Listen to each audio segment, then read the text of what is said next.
OK, gars. Alors, vous êtes prêts pour les combats d'aujourd'hui? Oui. On va aller tout de suite aux présentations avec Christian Gauthier. Mesdames et messieurs, ce combat pour le championnat canadien des poids lourds légers est prévu pour 10 rounds. Ladies and gentlemen, this bout consists of 10 rounds of action for the Cruiserweight Championship of Canada. Les juges pour ce combat, judging this bout at ringside, Monsieur Richard de Carufel, Monsieur Sylvain Leblanc, and Mr. Dale Sotheby. L'arbitre du combat, referee for this fight, Mr. Jerry Boland. D'abord, dans le coin rouge, portant la culotte rouge et or et pesant 198,4 livres. Introducing first, fighting out of the red corner, wearing red trunks with gold trim, and weighing in at 198.4 pounds. S'affiche en 7 combats, 6 victoires, dont une par KO. He has an impressive record of 6 wins, including 1 by knockout in 7 professional bouts. Mesdames et messieurs, accueillons ce médaillé de bronze au championnat du monde amateur de 2001. Please welcome this former bronze medalist at the 2001 World Amateur Championships from Toronto, Claudio Grigori Rasko.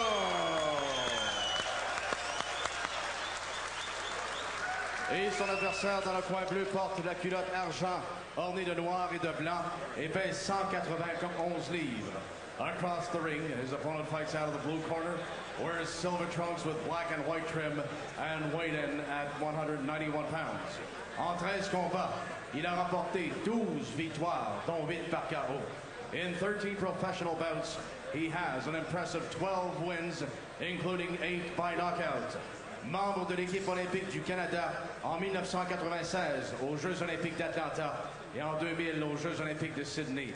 He was a member of Team Canada at the 1996 and 2000 Olympic Games. Please welcome from Toronto, Ontario,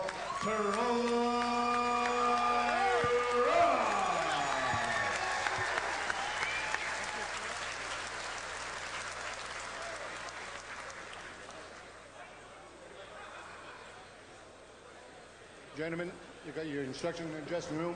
You obey commands at all times. I expect a good, tough fight and a clean fight. Touch up, good luck. OK, alors nous sommes prêts maintenant pour les mensurations des deux boxeurs. Rasko, 198 livres,4 contre 191. La portée, ça se ressemble un léger avantage à Rasko. Au niveau de l'expérience, un petit peu plus, en fait pas mal plus, même 4 ans, 1 mois du côté de Ross contre 1 an et 1 mois pour Rasko. Et au niveau des rounds d'expérience, ben là, c'est quand même, compte tenu de l'expérience de l'un, c'est quand même pas une grosse différence, 40 à 36. Alors c'est parti. Claudio Rasko qui a la culotte rouge.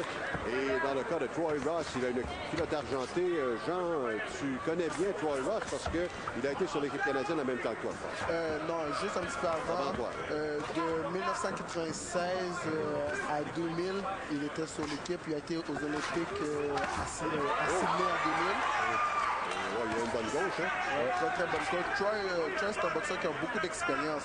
Il a un gros background amateur. Il a été championnat du monde, 2 Olympiques, Sydney, Atlanta. Puis Atlanta, il a perdu en quart de finale contre Vasily Girov, qui a gagné le meilleur boxeur du tournoi.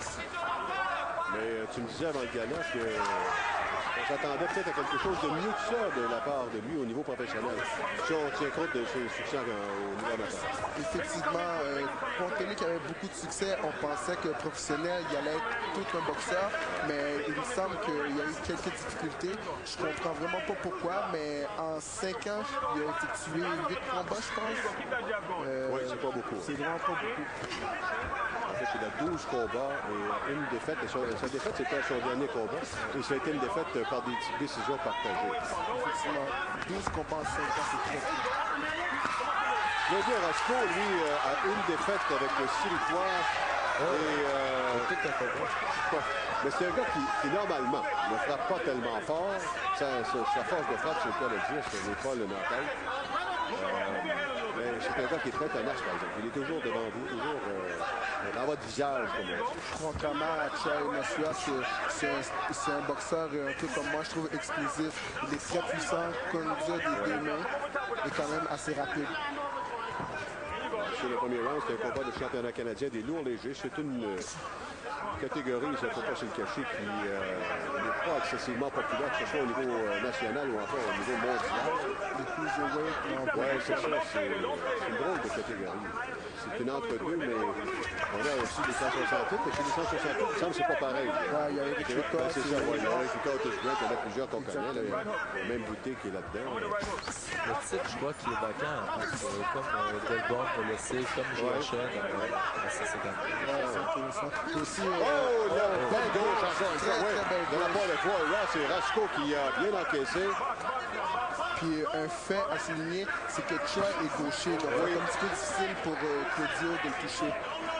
Oui, les meilleurs coups depuis le début du round, c'est sûr, appartiennent à Troy Ross. Et si on suit au classement, de toute façon, il est premier aspirant et l'autre est 6e. Alors, ce sont les derniers instants du premier round. Je vous rappelle que du Casino du Lac-Lémy vont regarder la série de boxe Budweiser à TVA. Direct du Casino du Lac-Lémy à Gatineau. Et c'est le deuxième round. Premier round, TVA l'a donné à Troy Ross, qui a placé les meilleurs coups. Encore une fois, la gauche. Ouais, effectivement, on l'a mentionné tantôt au cours du premier round. Rasco qui a peut-être un petit peu de difficulté là, à jauger le gaucher. Ouais, c'est vraiment difficile de boxer contre un gaucher quand on n'est pas habitué.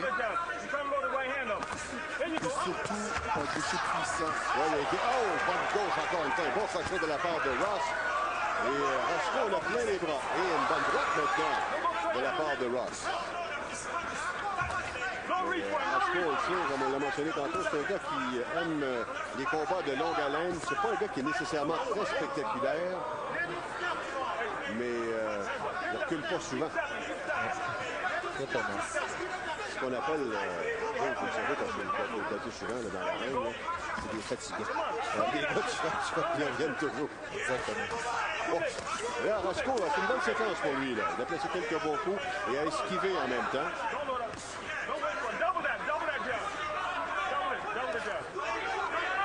S'il veut continuer sa domination, doit rester actif comme ça avec le jab et continuer de mélanger un peu Rasco. C'est une belle attaque encore une fois avec la main gauche. Il y a la part de Troy Ross au corps maintenant. On voit que Rasco a vraiment la difficulté à s'ajuster face au gaucher. Oui.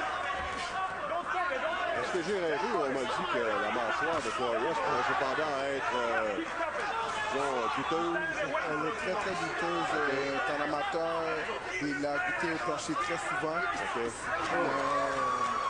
Par contre, là, il y a un avantage. Rasco n'est pas un gars qui est réputé de tailler fort. Exactement, ça, j'allais dire.